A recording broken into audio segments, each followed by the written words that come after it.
তাদেরকেও আমার সালাম, শ্রদ্ধা। আর সর্বোপরি পুত্র সমাজ যে সমস্ত ছাত্ররা এখানে আছে তাদেরকেও সালাম জানাই। আসলে আল্লাহর মঞ্জুর না থাকলে কিছুই হয় না।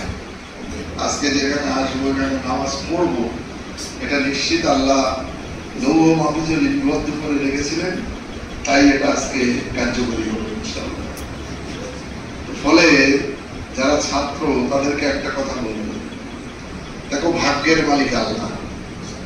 আমরা এই সমাজে আধুনিক পদ্ধতিতে অনেক কথা বলি, বাস্তবের সঙ্গে নানা রকম ভাবে কথা বলি, কিন্তু ইসলামিক শরিয়াত মতে একটা মানুষ জন্মগ্রহণ করার আগে তার ভাগ্য কিন্তু রূপে ডেকে পাঠানো হলো।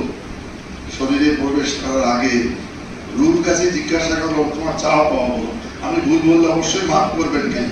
কারণ আমি এ লাইনের লোক না, আগেই সমাজ জ্ঞান করেছি। তো রূপকে জিজ্ঞাসা করা হলো, তোমার চাওয়া পাওয়া কি হলো? আমি খানিকটা জানা, খানিকটা অনুমান করেছি।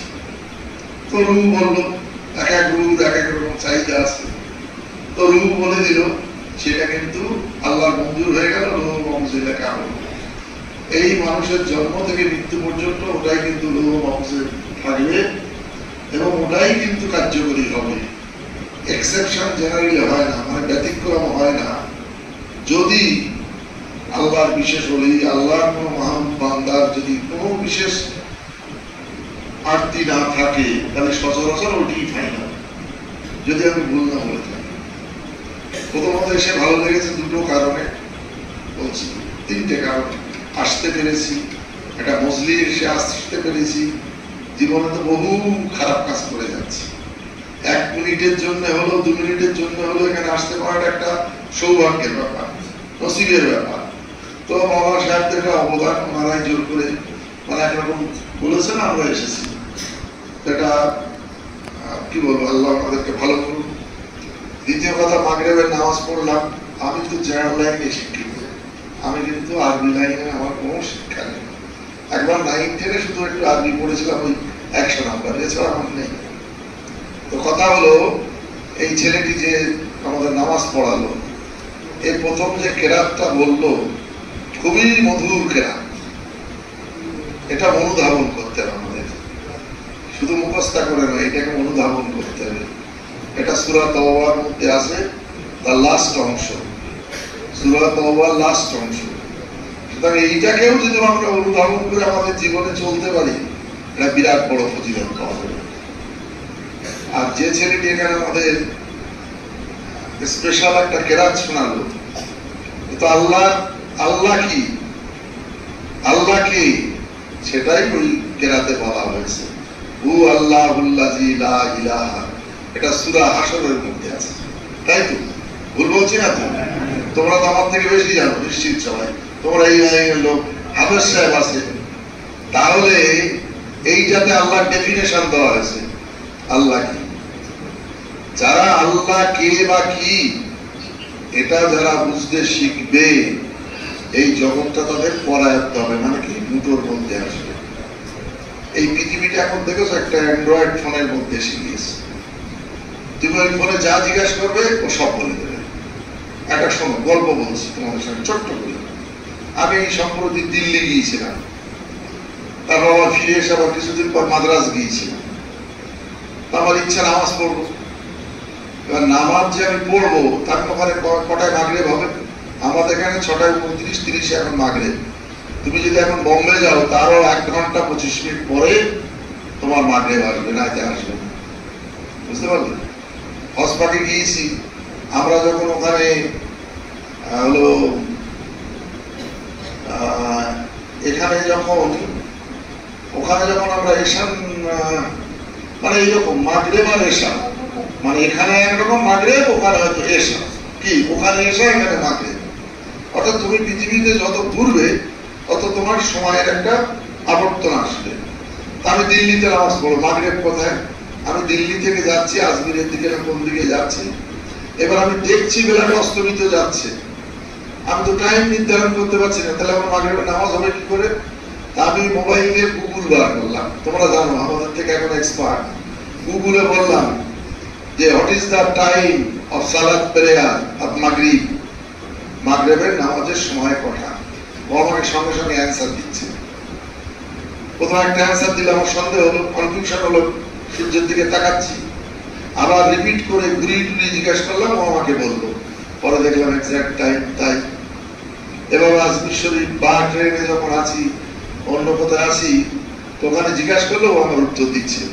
ও তো আমরা জানি মোবাইল মানে এইসব খেলাধুলো, নাচ গান ইত্যাদি, তা নয়, ও সব জগতের সব। তুমি ওকে আরবিতে ওর সঙ্গে কথা বলো, তোমার সঙ্গে আরবিতে কথা বলতে শুরু করবে। তুমি উর্দুতে কথা বলো, উর্দুতে কথা বলতে শুরু করবে। তো এইটা হলো একটা যন্ত্র হয়ে গেছে, যে যন্ত্রের ভিতরে সব আছে।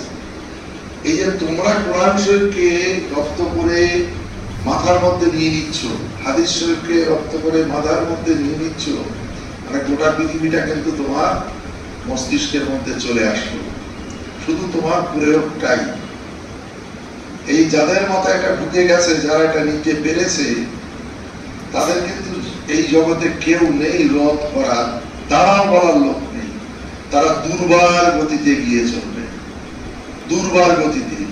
যারা তোমরা এই মাদ্রাসা লাইনে লেখাপড়া শিখছো, আমার যা ব্যক্তির ধারণা বলছি, আমি অন্য সমাজের কথা বলছি না, আমার ব্যক্তির ধারণা তোমাদের রোধ করার ক্ষমতা নেই। আর তোমরা এতটাই এগিয়ে অ্যাডভান্স, তোমরা কি জানো না, তোমরা বাংলা জানো, ইংরেজি জানো, উর্দু জানো, আরবি জানো। আমাকে যদি এখন একটা উর্দু রাজ্যে ফেলে দেওয়া হয়, আমি কারোর সঙ্গে কথা বলতে পারবো, তার মুখের দিকে তাকাতে হবে আর আন্দাজ আন্দাজ। এই যে তারা না হলো না, তারা তো বলছে শুনছি, শ্রুতি মধু, শুনতে ভালো লাগছে, কিন্তু তারা নাই কি বলছে, ওটা আরবি একটু চর্চা করি বলে ওটা বলতে পারলাম যে এই সূরা থেকে এসেছে, এই সূরা থেকে এসেছে। আমার তো এই উর্দু চর্চা নেই, আমি বলবো কি করে? কিন্তু যখন বললো রফিকুল ইসলাম বললো, তখন বুঝলাম যে আমাকে নিয়ে বুঝি বলা হচ্ছে। একদম শেষ বেলা বুঝলাম। কত সময় লাগলো, মানে বুঝতে এত সময় গেল। কিন্তু তুমি একটি মাদ্রাসার ছাত্র হলে কি হবে, ওরা বলার সঙ্গে সঙ্গে তুমি উপলব্ধি করে নিলে। তাহলে তোমরা বলো আমরা এত লেখাপড়া শিখেছি, এত বয়স হয়েছে, কিন্তু তোমরা আমাদের থেকে অ্যাডভান্স, ঠিক কিনা? তাহলে এইখানে শিক্ষা নিলে সমাজের যে কোনো লোককে টপকে যাওয়া যাবে, যে কোনো বিষয় টপকে যাওয়া যাবে। আমি যেটা বলছি সেটা ভালো করে শুনো। এইখান থেকে ভালো করে শিক্ষা নিলে, যে কোরআন এবং হাদিসকে যে রপ্ত করেছে, যে হৃদয়ঙ্গম করেছে, যে নিজের মস্তিষ্কের ভিতরে ওটাকে নিয়ে নিয়েছে, মেমোরি দিয়ে নিয়ে নিয়েছে, পৃথিবীতে তাকে আটকানোর কোনো ক্ষমতা নেই, কোনো শক্তি নেই। সৎভাবে সত্যভাবে জীবন যাপন করে এই পৃথিবীর সব কম্পিটিশনে তোমরা এগিয়ে যেতে পারবে। অনেকের ধারণা মাওলানা মানে কি হবে, ওই বড়জন নসিহত করবে, নামাজ পড়বে, নয়। এখন মাওলানা মানে তারা একটা উপরের জায়গা, তাদের, তারা মনে করলে ডাক্তার হবে, তারা মনে করলে ইঞ্জিনিয়ার হবে, তারা মনে করলে টেকনোক্র্যাট হবে, তারা যেটাই মনে করবে, তারা তাদের কিন্তু এই মাওলানা সাহেবরা ভিতটা আগিয়ে দিচ্ছে, যেটা আমরা পাই, যেটা আমরা পাই এই জীবনে তার পাবো না, কারণ আর তো পৃথিবীতে ফিরে আসবো না। তাহলে আমরা পাইনি, কিন্তু তোমরা ছোট ছোট বাচ্চা, তোমাদের কিন্তু সুযোগ। এই মাওলানা সাহেবরা ওনাদের শ্রম দিয়ে, ওনাদের জীবনের সময় ব্যয় করে তোমাদের যেটা তৈরি করতে দিচ্ছে, এই ধাপটাকে কাজে লাগাতে হবে এবং ভাবতে হবে যে আমি এই জগতে একজন বিশেষ ব্যক্তিতে তৈরি হব এই কোরআন হাদিসের আলোকে। এইটা সবাই চেষ্টা করবে। আমি সময় নিলাম না, আমি একটু মানসিকভাবে ব্যস্ত হয়ে আছি, মানে যেতে হবে। সবাই আমার জন্য একটু দোয়া করো, আমি তোমাদের খাস দোয়া করবো। আর সবাই ভালো করে পড়াশোনা করবো।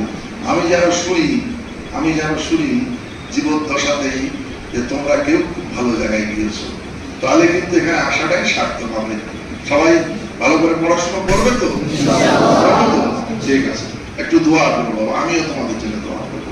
ভালো থেকো, আবার সুযোগ হলে আসবে ইনশাআল্লাহ।